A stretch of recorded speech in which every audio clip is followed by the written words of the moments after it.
Football. It's a beautiful game played by beautiful boys. And while you'd be hard-pressed to find two football fans who agree on everything, there is one thing that we can all agree on. We all have players that we absolutely adore. Whether you had their jersey as a kid or it's someone from the modern game who you just love watching suit up every Sunday, everybody has their guys. And today I'm going to tell you about mine, which is why I'm Jarrett Bailey from USA Today, and these are my 10 favorite NFL players of all time.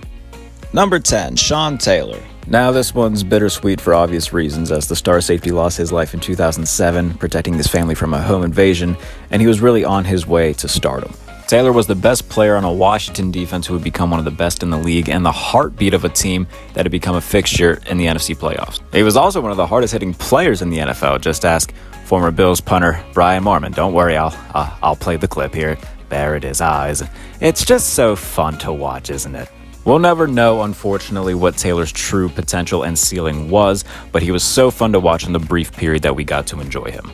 Number 9, Minkah Fitzpatrick. Spoiler alert, this isn't going to be the last Steelers safety to make the list. I am a Steelers fan, after all.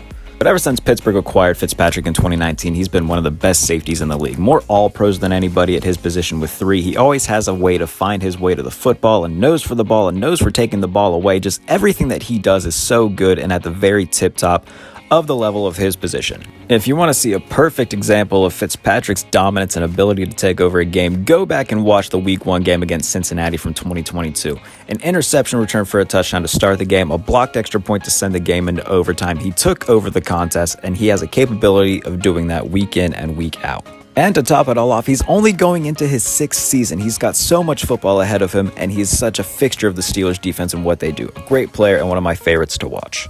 Number 8, Randy Moss. I mean, if your name becomes a verb, you were probably pretty fun to watch. I was but a wee lad in Randy Moss's first run with the Minnesota Vikings. In fact, my first exposure to Randy Moss that I remember was when he was in Oakland, and that was certainly a time.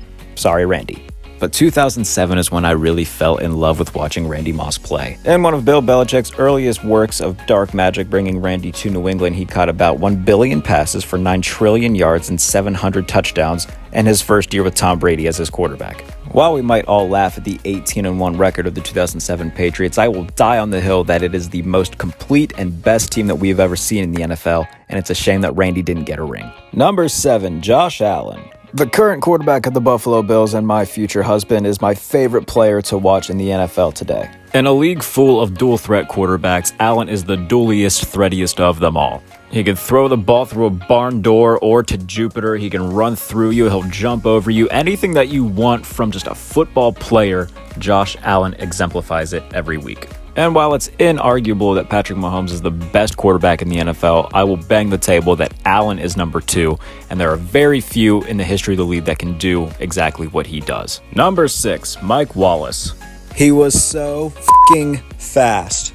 Not only that, but he was reliable. He could take a slant 60 yards, but he was also Ben Roethlisberger's deep threat and Big Ben's go-to guy in the early 2010s after Hines Ward's prime was behind him. For a brief period, he was one of the best receivers in the NFL and one of the most explosive players in the history of the franchise. Easily one of my favorite players in the history of the Steelers. Number 5, Ed Reed. Now, as a young boy, I hated Ed Reed. He was a member of the hated Ravens, a constant thorn in my side, and therefore my sworn enemy.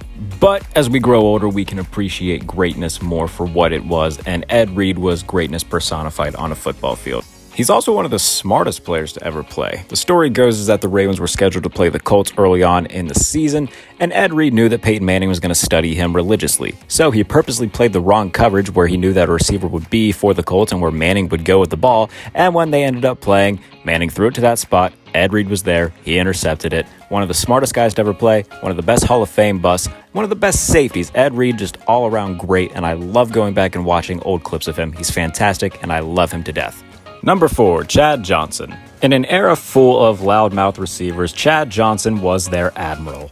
And I mean that in the most loving of ways, whether he was telling people to kiss the baby, calling himself 7-Eleven because he was always open, or doing river dances after scoring touchdown. Chad was a walking highlight reel and must-watch TV anytime the Bengals were on Sunday afternoon. He's also somehow become a little bit underrated because of how his career ended going to New England and then Miami. But don't forget that at the pinnacle of his career, Chad Johnson was one of the best route runners in the NFL and one of the very best receivers in the NFL. Whether he's advocating for today's stars to eat McDonald's before every game or talking about FIFA on Twitter, Chad is one of the most beloved players of this century and one of the very best receivers of his day. Number 3, Michael Vick. Fun fact, I was an overweight child who was not very fast, and I always wanted to be the complete opposite of that. And the complete opposite of that wore number 7 for the Atlanta Falcons and Philadelphia Eagles, and that was Michael Vick. At the time, we had never seen anything like Michael Vick, and to an extent, we still really haven't. There was 2 versions of Michael Vick. Version 1 was in Atlanta early on in his career when he would run past everybody, would run for over 1,000 yards, and while his arm was still very strong, it was very inaccurate at times. Version 2 of Michael Vick was what we saw in Philadelphia. While he could still run past anybody if he wanted to, he was more of a refined pocket passer. His arm was still strong, and it was more accurate in the city of brotherly love. While the likes of Justin Fields, Lamar Jackson, and Jalen Hurts are the norm in today's NFL, they were not in 2001 when Vick broke into the league. He didn't just open the door for dual-threat quarterbacks, he kicked it open, and for that, he will always be looked at as a pioneer and will have a place in NFL history as one of the most important and influential players of all time. Number 2, Troy Polamalu. I don't know if there's a player in history that more exemplifies the phrase perfect football player than Troy Polamalu. That's not to say he didn't have any sort of flaws, but just the fact that he could give you anything you want on the defensive side of the ball, and his film looks different than anybody else in the history of the game. If you needed a game-changing interception, Troy could give it to you, and he could do it in a medley of ways. He could dive over players, catch the ball right before it touched the ground. He was always keen to make a game-changing interception. If you needed a game-changing fumble coming off the edge, Troy could give that to you as well. Just ask Joe Flacco. Troy would also do things that nobody else would. He would dive over the line of scrimmage and time the snap perfectly to get a sack. He would dive through the line of scrimmage. He could give you incredible closing speed. There was just nobody in the history of the game whose film looks like Troy Polamalu's. Troy was often seen saying a prayer on the field, but what wasn't seen is his opponents probably saying them to themselves as well, because they knew they were going up against one of the very best players the NFL has ever seen. He's the most special player I've ever seen in person, and he's one of the very best to ever do it. Almost my favorite player of all time, but not quite. That honor goes to number 1, Ben Roethlisberger.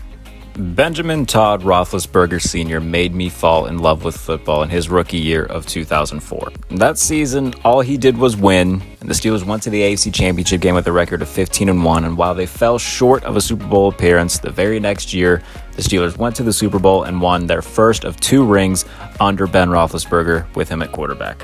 Similar to Polamalu, you're not going to find anybody else who played his position the way that Ben did. He was built like a linebacker, could move around in the pocket, was impossible to bring down, and had an incredible arm. Watching him every Sunday for almost 20 years, from when I was in kindergarten till after I graduated college, 7 was the quarterback of my favorite team.